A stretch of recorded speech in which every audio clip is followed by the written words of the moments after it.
DM साहब को ज्ञापन देने आए थे? जी, मैं डीएम साहब के पास अपनी फरियाद लेकर के आई हूँ कि रोज प्रतिदिन में मुझे मानसिक रूप से टार्चर किया जा रहा है। मेरे परिवार के खिलाफ में षड्यंत्र रचा जा रहा है, मेरे खिलाफ में षड्यंत्र रचा जा रहा है। और ये षड्यंत्र के सूत्रधार जो है वो आदरणीय हमारे पूर्व सांसद सुब्रत पाठक जी, जिन्होंने हमारे गेस्ट हाउस को लेकर के हमें ये कहा कि हम भू माफिया हैं। मैं आप सब लोगों को ये बात को अवगत करा देती हूँ कि हमारी जितनी भी जमीनें हैं 35-40 बीघे से ज्यादा जमीन नहीं, और जिसमें हम मेरे खुद के नाम पे सिर्फ 3 बीघे जमीन है। और 3 बीघे जमीन वाली महिला कैसे भू माफिया हो सकती है? और 35-40 बीघे की जमीन में हम मेरे ससुर साहब, मेरी सासू माँ, मेरे हस्बैंड और मेरे देवर देवरानी 6 लोग आते हैं। इतनी सी जमीन में कैसे लोग भू माफिया हो जाते हैं? जो ये बड़ा उससे कह रहे हैं कि चपुन्ना के भू माफिया। और रही बात मेरे गेस्ट हाउस की, राधा रानी गेस्ट हाउस की, तो आज इन्हें ये पर लग रहा है कि वो हमने सरकारी भूमि में बनाया है, अवैध जमीन पे कब्जा किया है। तब क्यों नहीं लग रहा था जब 5 साल से उसी में दावतें खा रहे थे, भारतीय जनता पार्टी की मीटिंगें कर रहे थे, हमारा पैसा खर्च करवा रहे थे, रोज मीटिंगें हो रही थी? तब क्यों नहीं ये आपको लगा था? आप पूर्व सांसद के ऊपर एक आरोप लगा रहे हैं। बिल्कुल, आप भी बीजेपी के कार्यकर्ता? मैं बीजेपी की कार्यकर्ता हूँ और बीजेपी में ही काम करती हूँ शुरू से लेके लास्ट तक। जब तक मेरा जीवन मुझे अलाउ करेगा, जब तक ये कन्नौज के नेता मुझे सहज भारतीय जनता पार्टी में रहने देंगे, तब तक मैं भारतीय जनता पार्टी की ही सदस्य हूँ। पार्टी में आपने इसकी उच्च पद पे लोगों से शिकायत की है? मैंने ये इस विषय के बारे में यहाँ से लेके प्रदेश अध्यक्ष तक को सबको सारी बातें पता है, और आज से नहीं पता है, ये पिछले 2 सालों से पता है।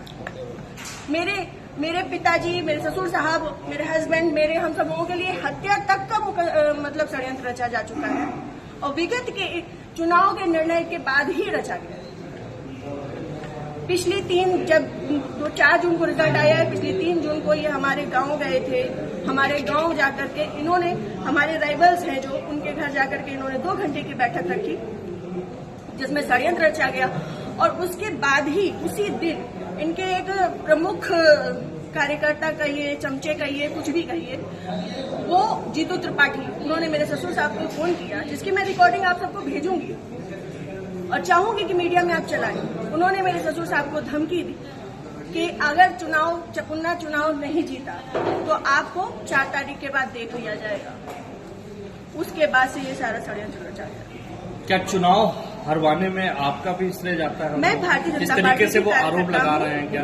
वो कुछ भी कहे, वो तो ये भी कह रहे हैं कि भाई नया त्रिपाठी ने 20 लाख रुपए ले लिए थे सपा से।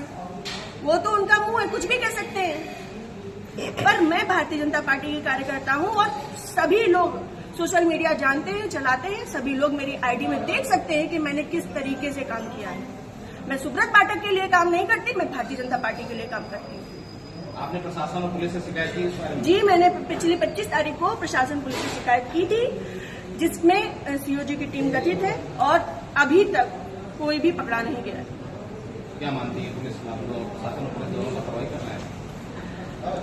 संभवतः हो सकता है, क्योंकि जिस हिसाब से अब दिन बीतते जा रहे हैं तो मेरा भी सब्र का पैमाना टूटता जा रहा है और मुझे, मेरे परिवार को बहुत ज्यादा खतरा है इन लोगों से जो हमारे दुश्मन हैं।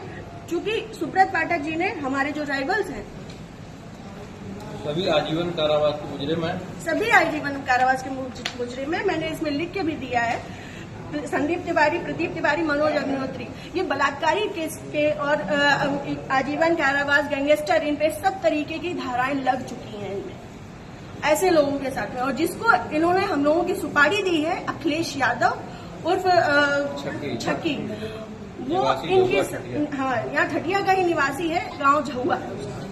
वो इन लोगों के साथ में, सुब्रत पाठक के साथ में भी जेल में रहा है और इन लोगों के साथ में भी जेल में रहा है और अभी फरार है। और इन लोगों की मोटरसाइकिल भी उनके पास है, अभी तक वो भी बरामद नहीं हुई।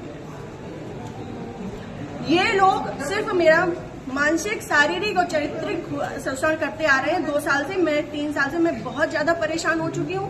अब ये चीजें नहीं होंगी। आज आपने जिलाधिकारी से बातचीत की, क्या उन्होंने आश्वासन दिया? उन्होंने मुझे पूर्ण आश्वासन दिया है कि इस पे निष्पक्ष जांच होगी, क्योंकि हमारे पास रिकॉर्ड्स भी हैं, हमारे पास सबूत भी हैं और बहुत सारी चीजों के सबूत हैं।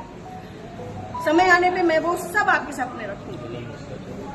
जिले में जो भी भ्रष्टाचार हो रहा है, जो जिला पंचायत में भ्रष्टाचार हो रहा है, जो ब्लॉक प्रमुख में भ्रष्टाचार हो रहा है, ब्लॉक में भ्रष्टाचार हो रहा है, वो सारी चीजें मैं आप सब लोगों के सामने रखूंगी। अगर आपकी सुनवाई आज नहीं होती तो आगे क्या कदम उठाएंगे आप? मैं आप लोगों का सहारा लूंगी और आप लोगों का सहयोग, मुझे पूर्ण विश्वास है कि मेरे साथ हमेशा रहेगा और मैं इस पे अपनी अंतिम सांस तक अब फ्रंट के पैमाने में आकर के लड़ूंगी। Thank you.